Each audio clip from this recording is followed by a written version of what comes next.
Comissão que vai reformar o Código Penal debate a situação das penitenciárias brasileiras e sugere a aplicação de penas alternativas. Senadores criam o Dia Nacional de Doação de Cordão Umbilical. A campanha pode ajudar a reduzir o tempo de espera por transplantes no Sistema Único de Saúde. Aprovado o convite para o presidente da Caixa vir ao Senado. Ele deve esclarecer a liberação antecipada de recursos do Bolsa Família. Veja agora no Jornal do Senado.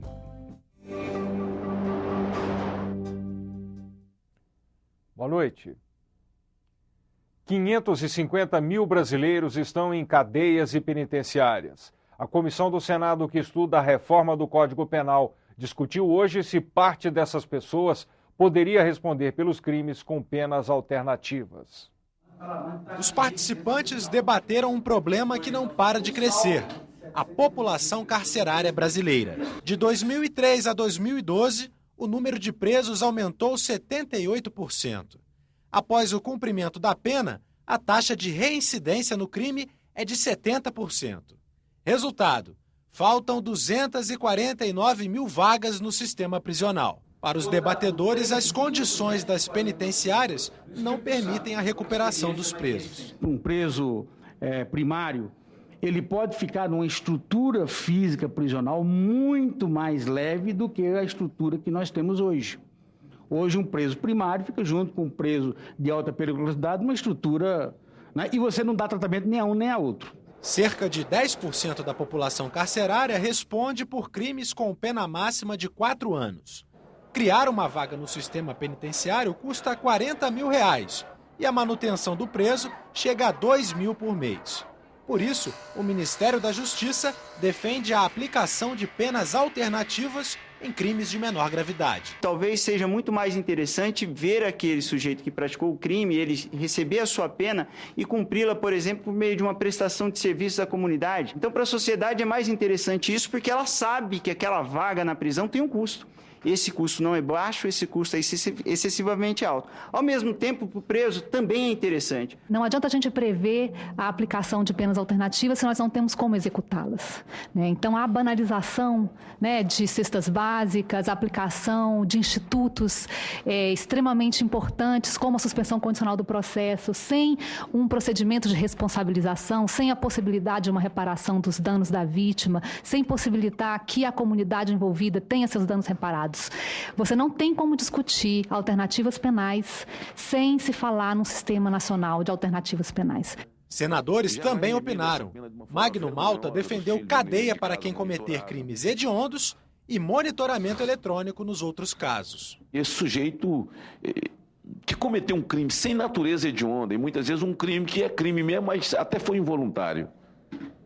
Vamos entender dessa forma. E o cara já é obrigado a ser arrastado para dentro da penitenciária. E esse sujeito podia estar trabalhando para tomar conta dos filhos dele, né? Já vai remindo essa pena de uma forma vergonhosa dos filhos vendo ele dentro de casa monitorado. Furtos, crimes patrimoniais de pequena monta, isto não merece penas privativas de liberdade. A subtração à liberdade de locomoção só deve se dar em situações graves. É esse o direito penal que nós vamos buscar com este código. De acordo com o senador Pedro Táxi, que é relator da Comissão do Código Penal, as propostas de mudanças na lei devem ser entregues aos outros parlamentares ainda no primeiro semestre. A Comissão de Educação confirmou a data de 8 de outubro como Dia Nacional de Doação de Cordão Umbilical. A proposta foi aprovada na semana passada e passou por nova votação hoje. O objetivo dos senadores é incentivar a doação de cordão umbilical para aumentar a oferta de células-tronco no Sistema Único de Saúde e, com isso, reduzir o tempo de espera por transplantes. No Brasil, a utilização de material biológico como as células-tronco só foi permitida a partir de 2005. O cordão umbilical é uma das fontes desse tipo de célula, usada em pesquisas de tratamentos para diversas doenças. As células-tronco são células que não estão comprometidas com o nosso organismo ainda, e elas podem dar origem a qualquer outro tipo de tecido do organismo. Então, podem regenerar um fígado, podem regenerar uma parede cardíaca, e as pesquisas estão seguindo por aí. Doenças do sangue, como a leucemia, já podem ser tratadas com as células do sangue do cordão umbilical. O Brasil tem uma rede de 13 bancos públicos para armazenar esse material e a coleta é simples, feita logo depois do parto. Após o nascimento do nenê, essa placenta ela é entregue ao enfermeiro e esse enfermeiro ele leva essa placenta a um local onde é feito a coleta desse sangue de cordão. Para fazer a doação, a mãe deve ter mais de 18 anos, ter feito pelo menos 2 consultas pré-natais e ter pelo menos 35 semanas de gestação. As células armazenadas nos bancos públicos são utilizadas hoje somente em transplantes para pacientes que não encontram doador de medula óssea compatível. O sangue de cordão, a célula já está pronta para uso, né? Você tem uma célula que já tem todos os resultados dos exames e você não precisa buscar o doador. Enquanto que na medula óssea, quando você encontra um doador compatível, você tem que buscar o doador. Às vezes o doador ele nem sempre ele tem condições adequadas de saúde para doar, às vezes ele está com alguma doença infecciosa. Um projeto em análise no Senado tem como objetivo incentivar as doações.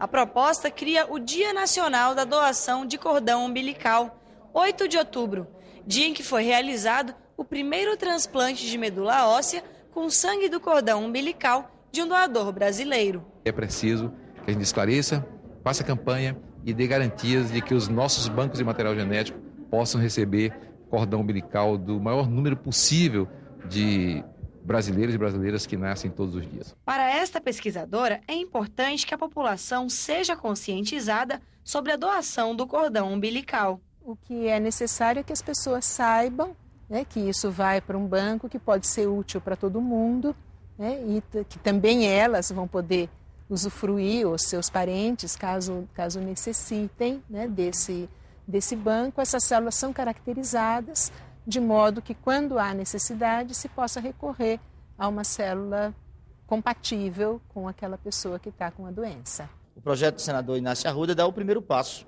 Exige a adequação do Estado, né, municípios, Estado e governo federal, das unidades de saúde pública que trabalham com o neonatal, para que tão logo esse cordão umbilical seja retirado, ele tenha um tratamento necessário, adequado e disponibilizado para os fins de estudo e transplante e transferência de material genético. Isso possibilitará efetivamente um grande retorno para a ciência e para a medicina. Se não houver pedido de senadores para análise em plenário, a proposta que institui o Dia Nacional de Doação de Cordão Umbilical segue para a Câmara dos Deputados. Veja outros assuntos discutidos em comissões do Senado nesta terça-feira.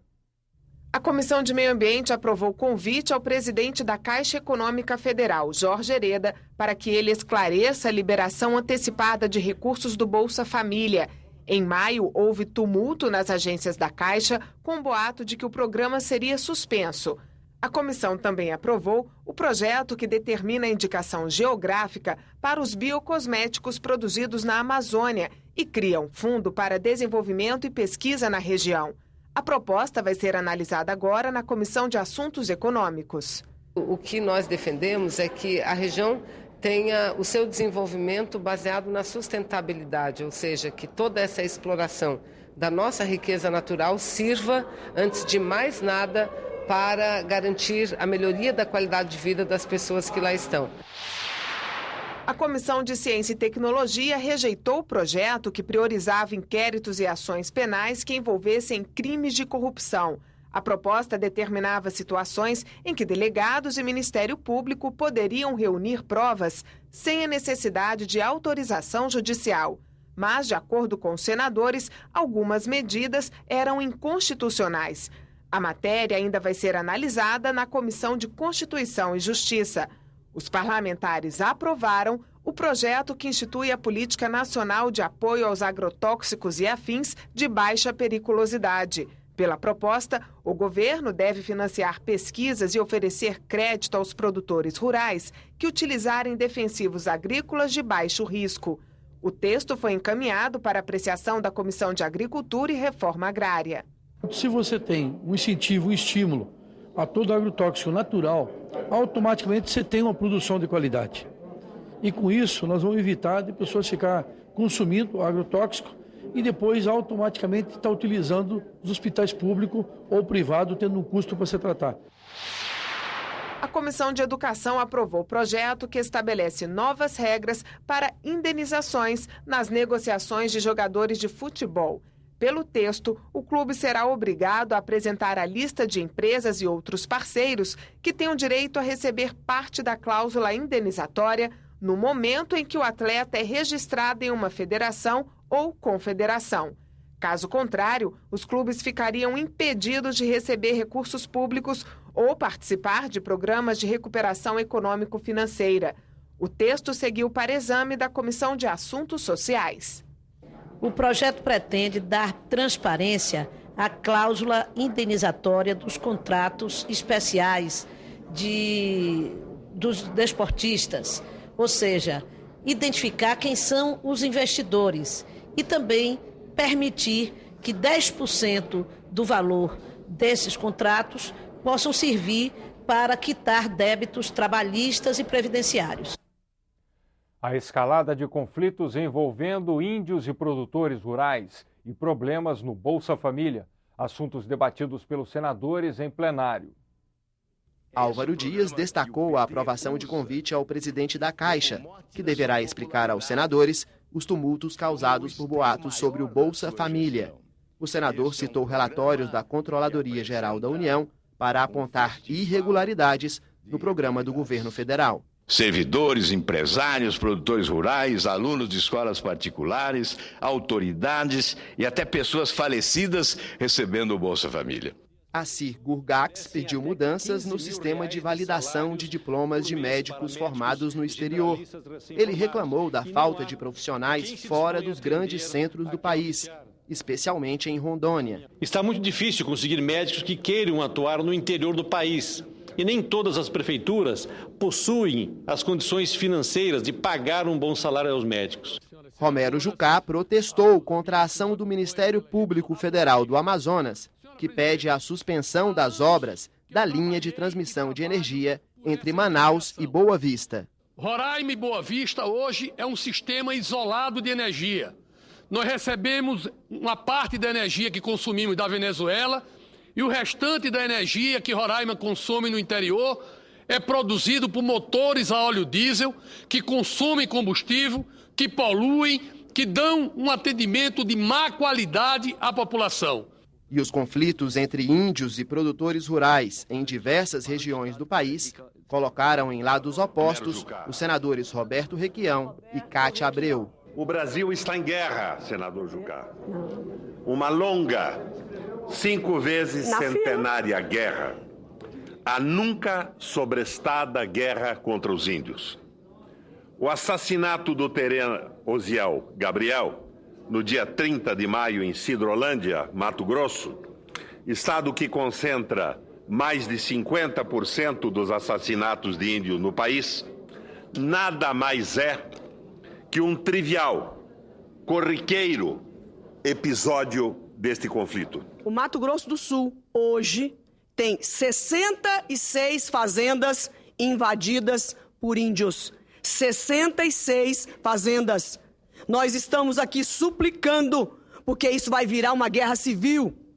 Num país deste tamanho, nós estamos agindo como primitivos, como bárbaros, graças à ausência da justiça, do Ministério da Justiça.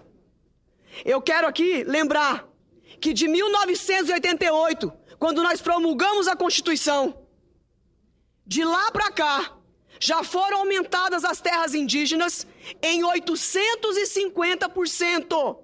São 14% do território nacional. Veja a seguir, presidente do Senado quer intensificar as relações entre Brasil e Portugal. E a proposta que aumenta a dedução no imposto de renda de quem patrocinar futuros campeões.